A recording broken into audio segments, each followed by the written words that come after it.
Olá, pessoal. Bem-vindos ao Despertos. Eu sou Cris de Pascoal. Estou aqui com Maria Cepereda, autora da série de livros O Sol Negro e também professora do método de integração e remida do programa Despertos. Bem, tudo bem, Maria? Como vai você? Tudo bem, Cris? Tudo bem, pessoal? É um prazer estar aqui com vocês nesse novo modelinho, né? Pílulas dos Despertos, um programa mais curtinho, que vai ser a grande maioria dos despertos, mas com conteúdo bom, só que mais simples, mais fácil de você entender. E de vez em quando a gente vai fazer um mais compridinho, mais do meu jeito, que eu gosto das coisas mais completas, tá bom, pessoal? Vamos sim. Bem, Maria, essa pílula aqui o pessoal vai pirar, porque é continuação da primeira pílula, a manipulação da realidade. Pessoal, nesse programa nós vamos entender como tem que acontecer essa manipulação. Maria, o que é manipulação da realidade? Aliás, o que é, afinal, a realidade, né? Então, Cris, pessoal, essa pergunta tem a ver, claro, esse programa tem a ver com o programa anterior, com relação a em compreender o que é a manifestação de uma realidade, que não deixa de ser uma manifestação mágica. Então, obviamente, aquilo que eu disse na anterior se coloca agora, só que esta manipulação de realidade significa que estão por detrás querendo colocar uma coisa na nossa cabecinha, como povo, como massa, inconsciente coletivo, de forma a crermos e sermos algo porque acreditamos que aquilo é daquele jeito. Então, da mesma forma, a realidade vai se manifestar. Então, essa manipulação da realidade está baseada no seguinte: aquilo que você percebe é o que você aceita que é real para você. A realidade é real para você porque você a percebe, que pode ser diferente da realidade do outro, que não percebe a mesma coisa que você. Mas existe o inconsciente coletivo, ou seja, as informações que são jogadas de curto prazo ou longo prazo. Exemplo, a grande mentira da história da humanidade, que as pessoas compram essa história e até defendem, né, o seu ponto de vista, baseado em que leram em livros, ou baseado em que ensinaram na escola, e por aí vai. Então, ao saber disso, aquilo que eu chamo de os donos do mundo, os donos da mídia, né, os donos que colocam as informações disponíveis nos meios de comunicação e preparam cenários onde as pessoas, então, vão ser envolvidas com conteúdos, com visualizações, com conduções de informações, com aquilo que eu chamo de informação, contra-informação e desinformação, que é um triângulo de manipulação o tempo todo para deixar as pessoas confusas e, através da confusão, levá-las para onde um terceiro chega e diz: não, a verdade é essa. E as pessoas, então, compram aquilo, passam a perceber isso. Então, a realidade é aquilo que você percebe, e quando você está preso dentro de uma informação coletiva transmitida por uma massa que não sai desse nível de percepção, é aquilo que você vai ter como manifestação para você mesmo. A realidade vai acabar se manifestando magicamente, precipitando na massa densa, se fazendo real na sua frente, do jeito que foi colocado. Aí as pessoas falam: ah, meu Deus, tá vendo? Estavam falando tanto nisso, né? É isso que aconteceu. Mas não foi feito por terceiros, foi feito por você mesmo, que junto com um grande grupo de pessoas acreditaram naquilo e fizeram com que aquilo surgisse na sua frente, magicamente, mas agora é uma manifestação real, que você a percebe densa e está lá para você encarar. Então, aquilo onde você coloca a sua atenção, aonde você cai enredado por você mesmo, muitas vezes, que vai ser o próximo programa, e outras vezes pelos manipuladores da realidade que têm essa plena consciência, essa vai ser a realidade que você vai viver, porque vai ser a que você vai perceber, e ao percebê-la, ela já está manifestada. Maria, muito interessante, porque por isso que nós insistimos muito em todos os programas, né, para que as pessoas tirem o foco das coisas negativas, das tragédias, para que isso não se, né, não se torne uma realidade na vida do todo, né, de todas as pessoas. Tá. Bem, pessoal, então, a próxima pergunta é o seguinte: a inteligência artificial já faz parte desta agenda? Ou, como costuma dizer você, o grande plano? Eu chamo de o grande plano, né? Tem outros autores, até palestrantes, como é o grande David Icke, ele fala de agenda, né? Que é a mesma coisa. Eu digo que é um grande plano porque esse plano está assim faz muito tempo e o termo agenda em inglês quer dizer exatamente a mesma coisa. Aqui em português e inglês, acho que o termo grande plano soa melhor. E esse grande plano significa que estão mexendo na nossa percepção. E a inteligência artificial trabalha para isso. Por quê? Por exemplo, hoje, quando você compra coisas pela internet ou está bisbilhotando sem comprar em alguns sites, a inteligência artificial inserida nesse processo, ela sabe exatamente tudo que você está fazendo, ela está pesquisando, onde está o seu interesse, e de repente, exatamente aquilo que você tem interesse, bem na sua frente. Para mim, às vezes, é muito bom, porque eu estou pesquisando livros e às vezes o livro que eu mais precisava, que eu nem sabia da existência, a inteligência artificial coloca na minha frente. Né? Isso, por exemplo, no site do Amazon, né, .com, que é onde eu compro meus livros, a grande maioria, eletrônicos, né, em inglês. Então, o Amazon acaba sugerindo os melhores livros para mim. Ok, isso é um ponto positivo, né? Mas o ponto negativo é que a mídia está colocando para você dessa forma, as redes de display e outros sistemas de inteligência artificial, um compra, compra, compra, que se torna até irrecusável às vezes, porque é exatamente onde você estava com o seu interesse. E eles estão afunilando, aliás, o sistema se chama funil, a técnica que é aplicada pela inteligência artificial, ela vai funilando, fazendo com que você tenha uma visão praticamente assim irrecusável, você não consegue negar aquilo porque é aquilo que você quer. Esse é um aspecto. Qual é o outro aspecto? A inteligência artificial ser inserida em nós mesmos. E isso está na agenda, né? Então, nós vamos ser seres compostos entre uma inteligência física, biológica e um material artificial, que seriam softwares, sistemas de computação, que são esses de inteligência artificial. Aí vamos lá. O que é, então, a inteligência artificial inserida em nós? Ela vai mudar, basicamente, a percepção. Se a realidade que eu acredito ser a minha realidade é aquela que eu percebo, mas eu estou percebendo, a inteligência artificial inserida a mim vai perceber a dela. Então, aqui eu vou passar a acreditar, será uma mistura da dela mais a minha.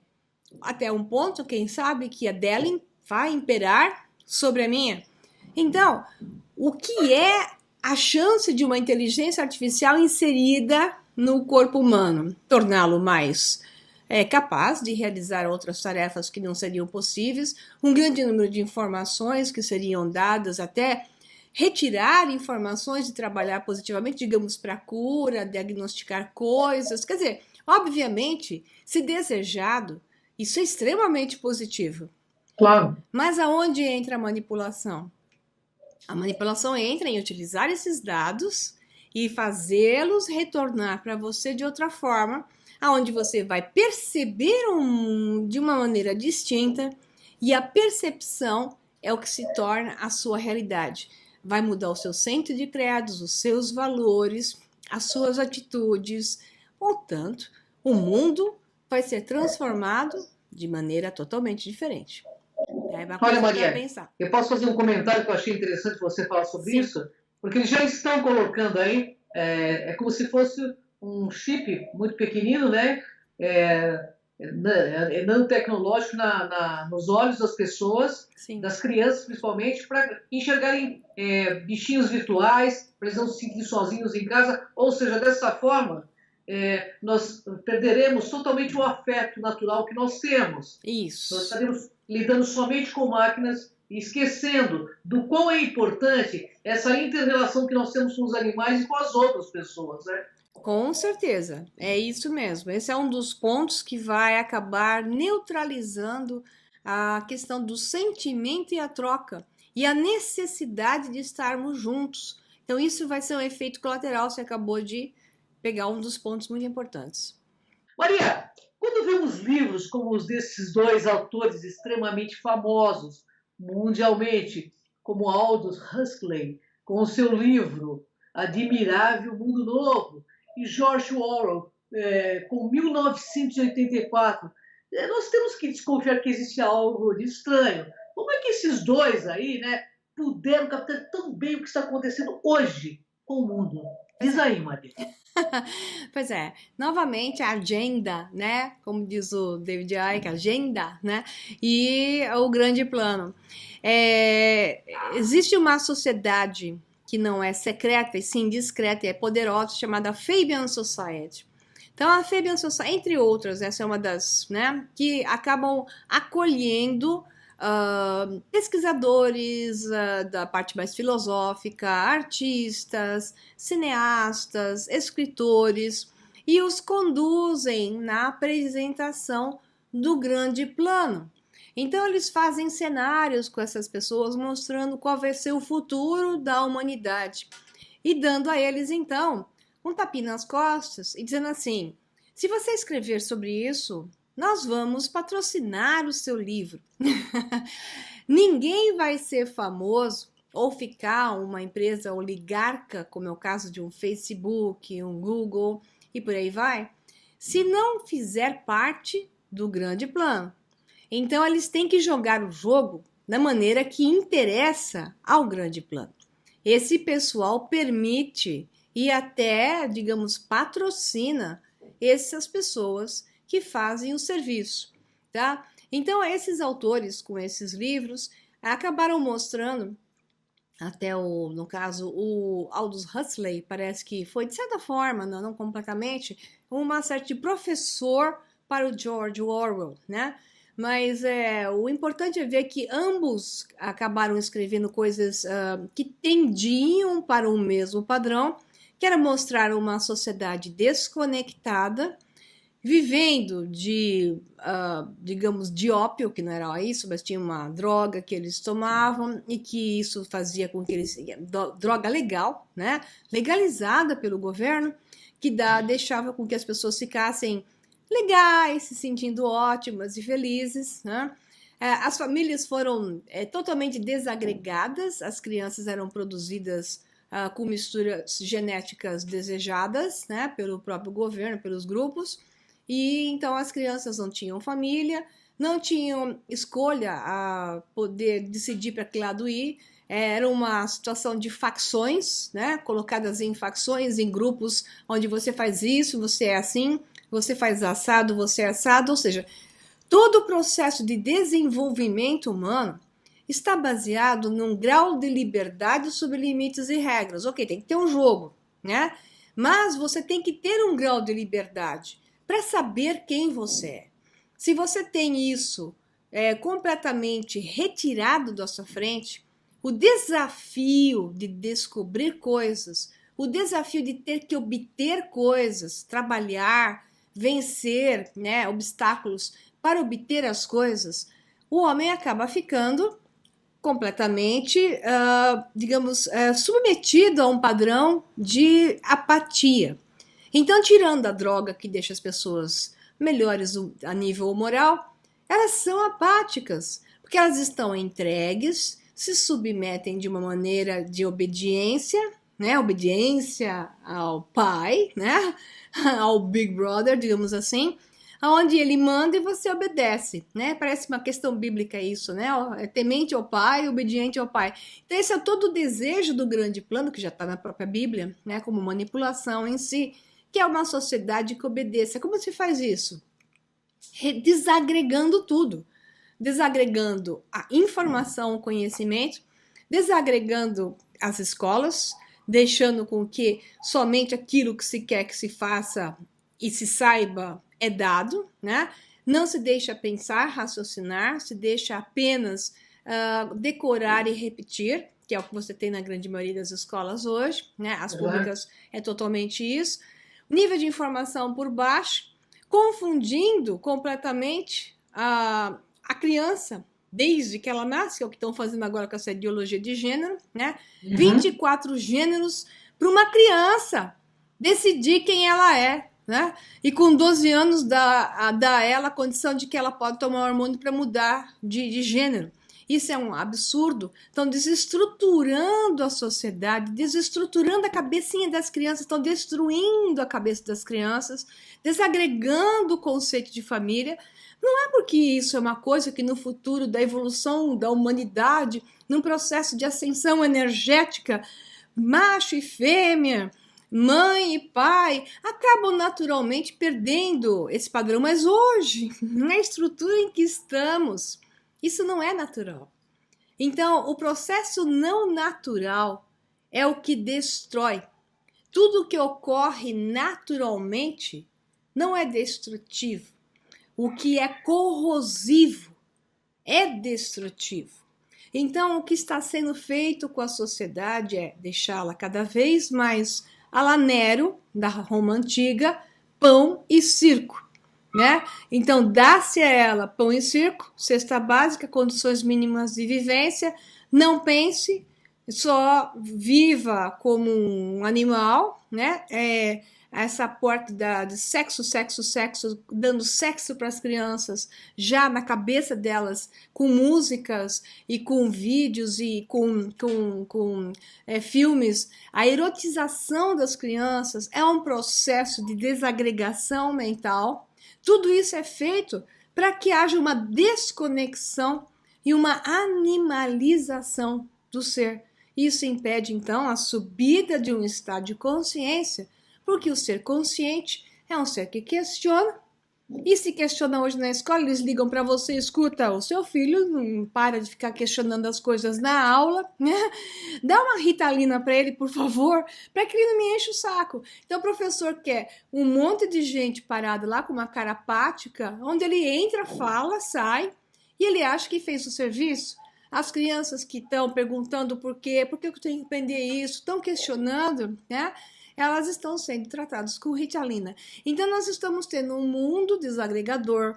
E esse é o grande plano colocado dentro desses livros, colocado dentro do projeto que é desenvolvido há anos, dezenas de anos, dentro de uma sociedade como essa, onde você tem sempre os cineastas que tem uma sequência. Vocês não notaram que quando tem um livro, tem 2, 3 filmes a respeito de um tema, se repetem, né? Eles entram em bando. Às vezes eles falam, catástrofe, vai cinema catástrofe. Aí entra o cinema das realidades paralelas e os multi-universos. Aí vai todo mundo falando sobre isso, séries de TV, no cinema. Eles entram de bando, porque tem uma onda. Alguém está orquestrando a onda, e essa onda tem a ver com a maneira como eles querem trabalhar a sua mente para jogar o jogo deles e não jogar o seu jogo particular do seu processo de desenvolvimento. E as pessoas que gostam de ser assim apáticas e que acham que o caminho mais fácil é não pensar, que é a grande maioria, vão nessa onda e levam o mundo numa direção que depois elas reclamam, que não estão gostando do que está acontecendo. Mas essa é a realidade. E para você sair dessa realidade, existem várias etapas. Uma delas é desligar a televisão e começar a estudar. É verdade. Até porque a televisão ela vem instituindo cada vez mais o sistema idiocrático. Isso. Ou seja, não pense, né? Não questione, siga-me. É exatamente isso. Bem, Maria, o que afligia a população Admirável Mundo Novo não é que estivesse rindo em vez de pensar, mas que não sabia do que estavam rindo, nem o que tinha parado de pensar. Pois é a história da idiotização, exatamente. Como é que eles vão usar o cérebro se eles não sabem nem diferenciar aonde está uma mente sadia e uma mente capaz, quando ela é capaz de diferenciar coisas, comparar e entender a diferença entre elas. Quando você acha que A é igual a B, que é igual a C, e tanto faz, Esse não é um cérebro sadio, este não é um ser consciente. Seres conscientes têm visão e capacidade de definir mais diferenças entre as coisas, enxergar mais do mesmo. Essa frase é minha patente, né? Enxergar mais do mesmo. Isso faz com que você tenha uma mente sadia, porque você então sabe comparar. Uma mente aberrada emocionalmente diz: ah, todo mundo desse país é assim, ou todo mundo nessa empresa é assado, ou todo homem é assim, ou toda mulher é assado. Então essa é uma mente que está inconsciente, tomada por uma mente reativa, aberrada, que não tem condições de diferenciar. Este tipo de mente é que é tomada pela manipulação e já não consegue mais pensar. E para ela, então qualquer coisa serve, porque o que ela faz no final? Ela desiste. Porque o conflito é tão grande que ela desiste e se entrega. E ao se entregar, caiu com perfeição, totalmente no grande plano, né? Para resolver esse Entregue ao enigma. sistema, né? Como uma ovelha que vai para o abaixo. Isso. Por isso que eu digo, vamos ser leões e leoas, né, Maria? Exato. Bom, pessoal, vocês estão gostando, né? Programaço, né, pessoal? Né? Com pouco tempo, mas com muito, muito conhecimento, muito amor compartilhado e muita verdade. Maria, bem, eu vou deixar o gosto de quero mais, porque nós teremos outros programas. E esse terceiro programa que virá é Mentes, Consciência e Destino. Fica aí plugado comigo e com Maria C. Pereira, que é maravilhosa, que compartilha todo esse conhecimento com a gente. Gratidão, Maria! Gratidão para você, Cris. Gratidão, pessoal. E o que vem agora responde até essa última pergunta, ampliando esse pequeno debate que, fazendo assim de maneira tão curta, fica difícil entender. Então, no próximo programa, sobre um outro ângulo de visão, vai ampliar o seu entendimento disso. Então, um abração para vocês e até o próximo Despertas. Até o próximo Desperto, pessoal! Tchau, tchau! Tchau!